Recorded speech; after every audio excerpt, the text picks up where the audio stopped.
Okay, we're talking about public opinion and political action here in our last unit. And so what's public opinion? The distribution of a population's beliefs about politics and policy issues.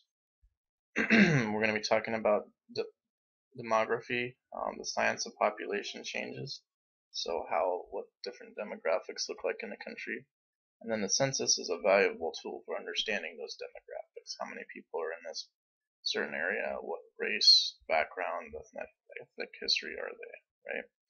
Well, as we know, except for Native Americans, right, we are an immigrant country, meaning that the vast majority of people in the country um, trace their ethnic lineage to somewhere outside the country, and so that we all got here somehow.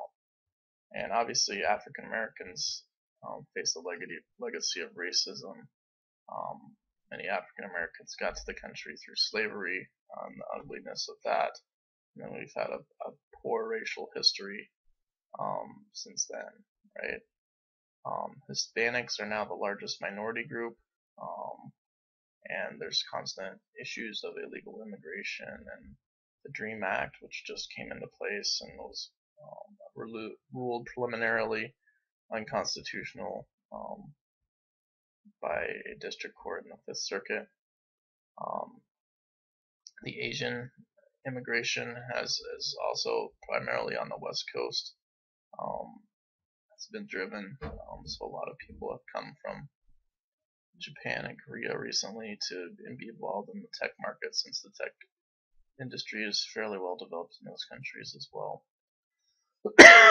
And then a political culture is just an overall set of values within your society. So in terms of what is immigration, what are some of the statistics? 1 million legal immigrants each year come to the country, and 500,000 illegal immigrants comes in the country. 12% of our residents right now are foreign born, so they were not born in the United States. This is kind of a historical overview of the immigration that happened to the country. So the first wave of immigration was Northwest Europe, right? It shows the countries primarily from where those folks came from. Then it moved on to kind of Southern and Eastern Europe. As you see there, the Italians, the Poles from Poland, and Russia's Russian population. Hispanics then after that, and now more recently Asians.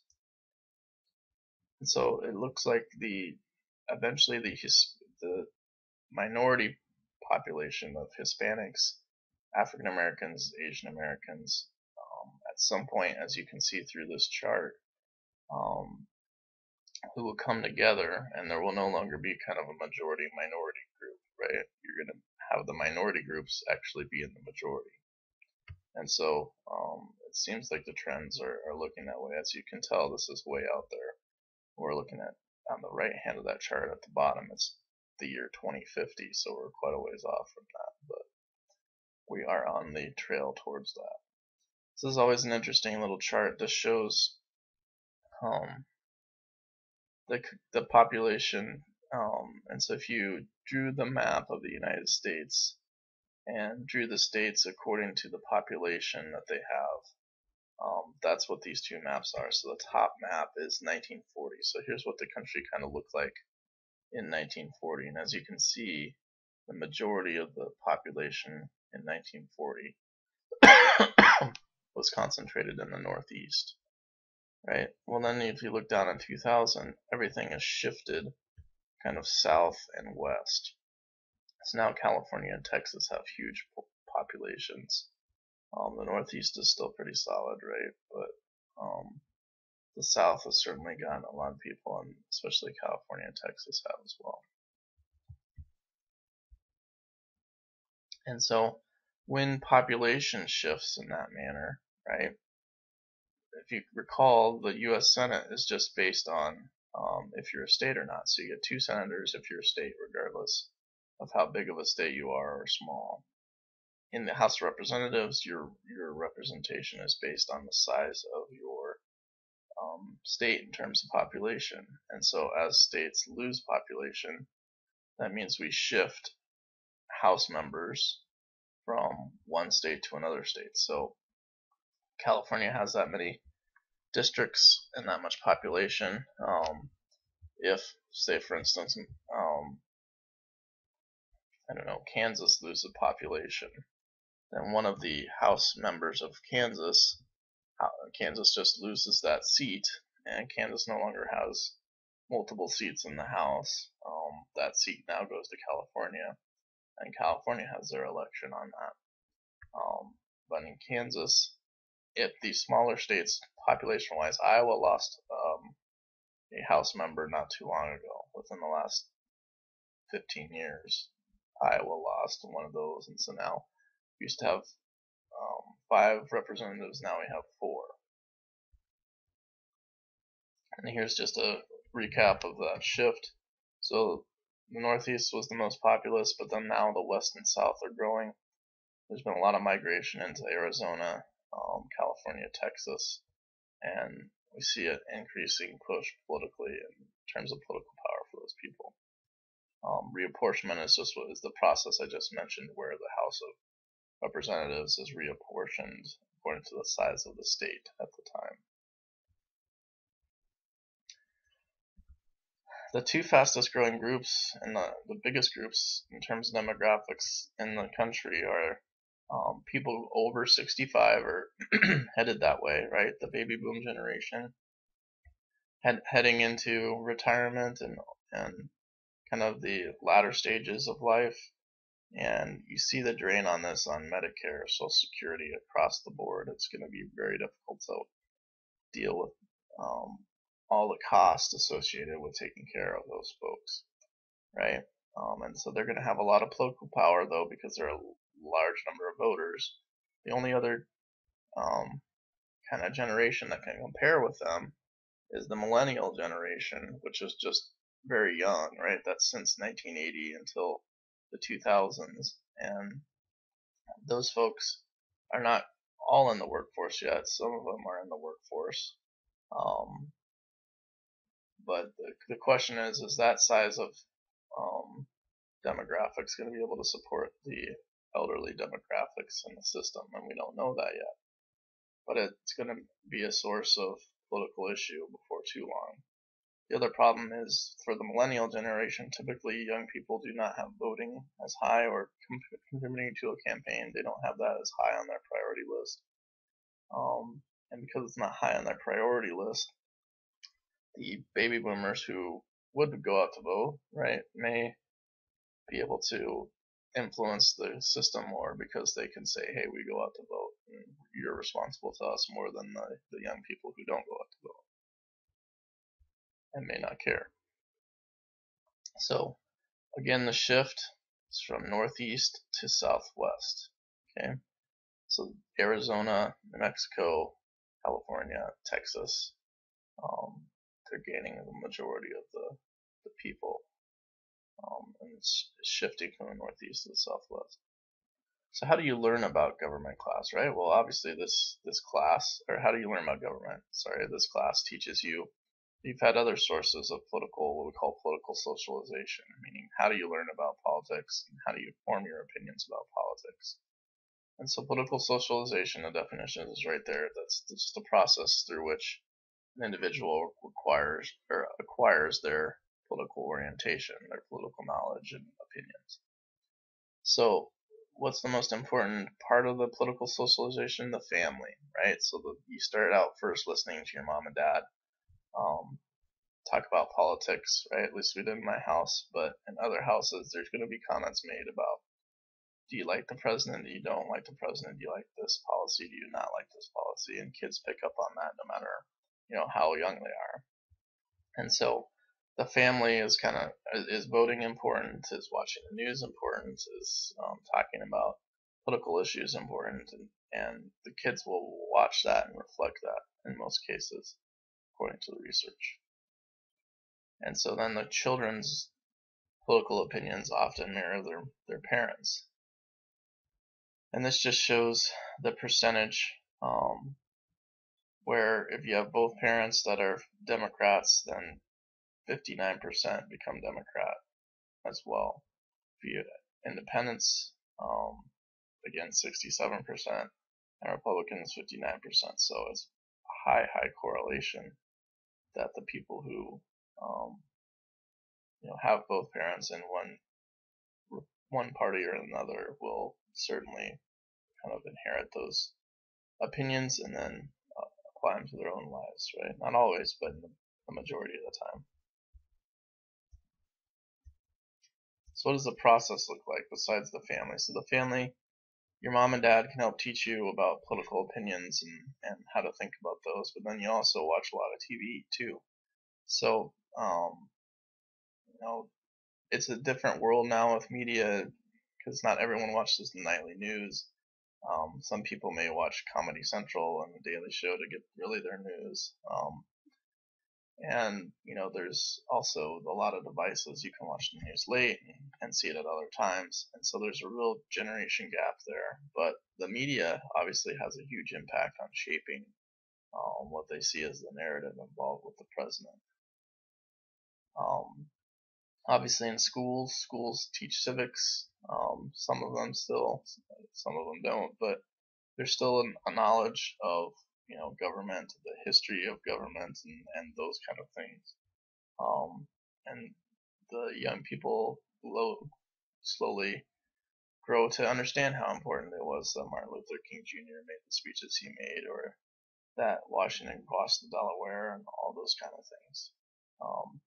So education also allows for political socialization. You're doing it over your lifetime as well. That's the last point there. What's the most important agent for political socialization, right? It's all about the family. So the family is who actually has the first crack at socializing you to government and how to respond to it. But as I said before, even though the millennial generation has numbers similar to the baby boom generation or over, depending on when you count from and whatnot, the turnout rate for ages, right? It shows you over there on the left that that's the turnout rate for people under 30 roughly. And then you go to the right and you see the growth of the percentage of people who show up to vote. So the older folks are the ones primarily voting. And you got to be prepared for that.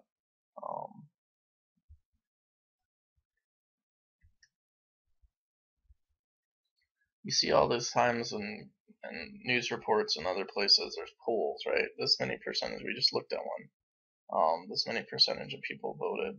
This many people think that going into Iraq is a bad idea. This many people think that we need another cash for clunkers. You have all these polls taken. And so there are statistical techniques that have been backed up. And so some of the really good statistics departments can do a great job with that. Other ones, we don't know. There needs to be scientific overview of what they're doing. So, but the key technique is random sampling. So you're not picking all Republicans, you're not picking all Democrats. You're randomly picking people and trying to get the American idea of what to do next in there. If there's a bunch of concern in the general population about how the poll is conducted, that can hurt the legitimacy of the public opinion poll. Polls can help inform politicians. Obviously, if you think your constituents are not in favor of building a pipeline through your district, then you're going to fight against it.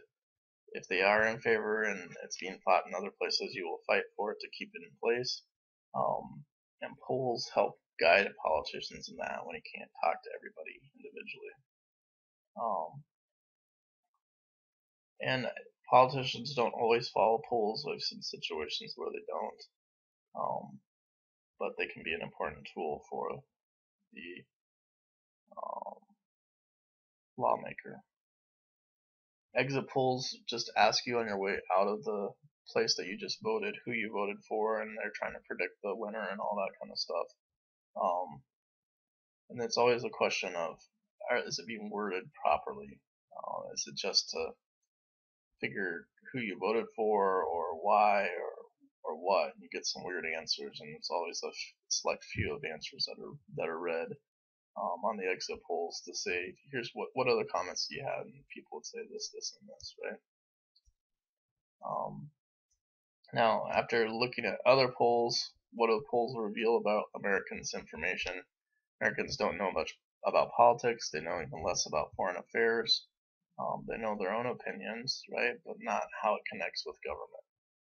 And so hopefully in this class we'll teach you a few of those things that you can use going forward. The other problem is that only about 25% of the public trust the government, right? So government trust is a very low rating for a lot of different reasons, but Americans don't really trust the government that much. So Thomas Jefferson had faith in the wisdom of common people, that they would make the right decision, but that's turned out largely to be false. Doesn't matter if you're common person, rich person, smart person, dumb person, whatever you are, everyone's kind of uninformed, which can be taken care of with some extra effort and education and those kind of things. Who's responsible for for the electorate, for the people who don't know things? Right? Is it the school's fault for not teaching them the right things? Is it the media's fault? It's always going to be a question of the youngsters and their impact on the political process. Here's the decline of trust in the government. As you can see, during the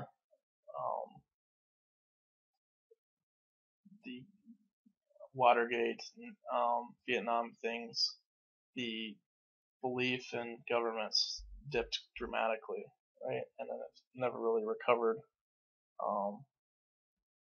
very much. And so most of the time is kind of up, and some of the time is down in terms of how often, percentage do they distrust government. Now, this isn't intended to make you feel bad, but this is just a chart to have you test your skills on how much you know about world geography. Alright, political ideology. What is that? It's a coherent set of beliefs about politics, public policy, and public purpose. Who are liberals and conservatives? You see that phrase thrown around all the time. There's generally certain characteristics, but we don't really like labels. I don't really like labels. I don't feel like they're always super helpful, but they can be helpful in just communicating how the current people are utilizing those phrases to talk about policies, right?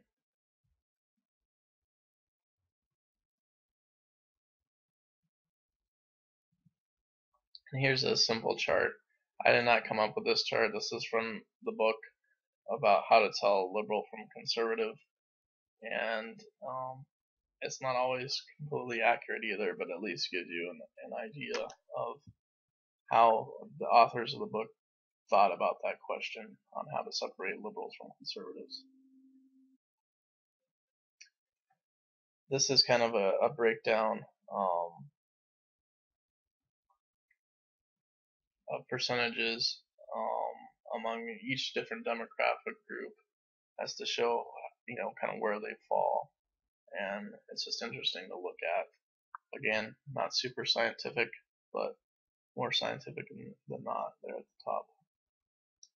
So Americans identify most with what political ideology? Well, if you look back here, right, you get 47% conservative, regardless of whether the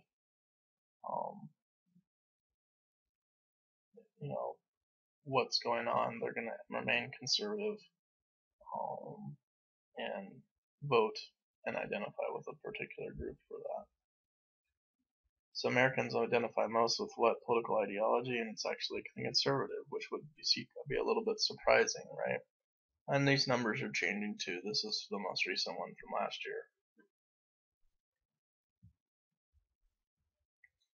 Do people think in ideological terms?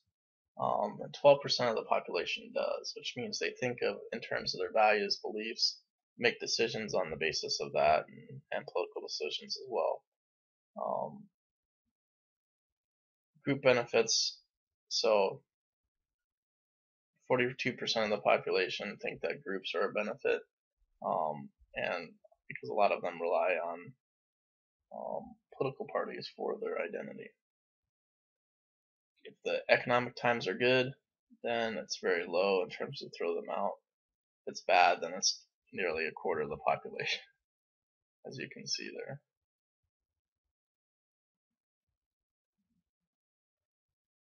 And so people think in terms of ideological terms, depending on the whether times are good or bad. It can be ideological based on personalities of the leaders and things of that nature too. How do people participate in politics? Well, there's a number of ways, right? And so, what is political participation? It's just all the activities used by citizens to influence politics. And so, the first type of participation we'll talk about is more conventional participation. This is more normal participation. That's what you think of typically when you think of being involved in politics from a layperson standpoint.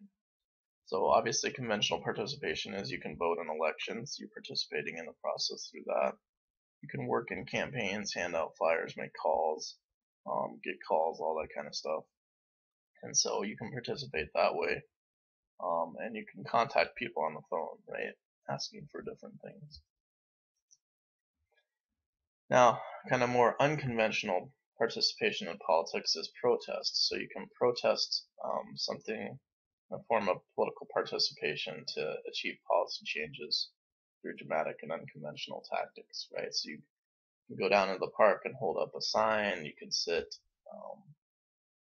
arm in arm in front of some kind of building or something like that, but they can kick you off again if it's private property and all that stuff we talked about earlier. Civil disobedience is where you break the law because you believe the law to be unjust, and that was what happened when Martin Luther King Jr. was arrested. He was famous for civil disobedience, meaning that if the law said you couldn't sit in a diner because it was whites only, he would specifically go in there and steal.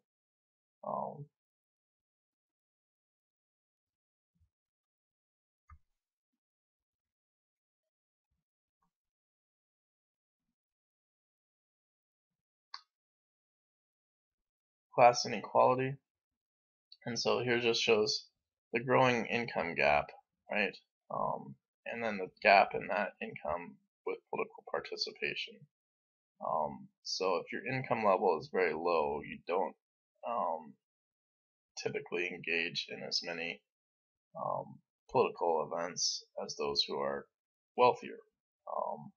And there's 3 different types of participation listed. You can go to political meetings and rallies, give money to a candidate, or actually physically try to convince voters to vote for someone they believe in.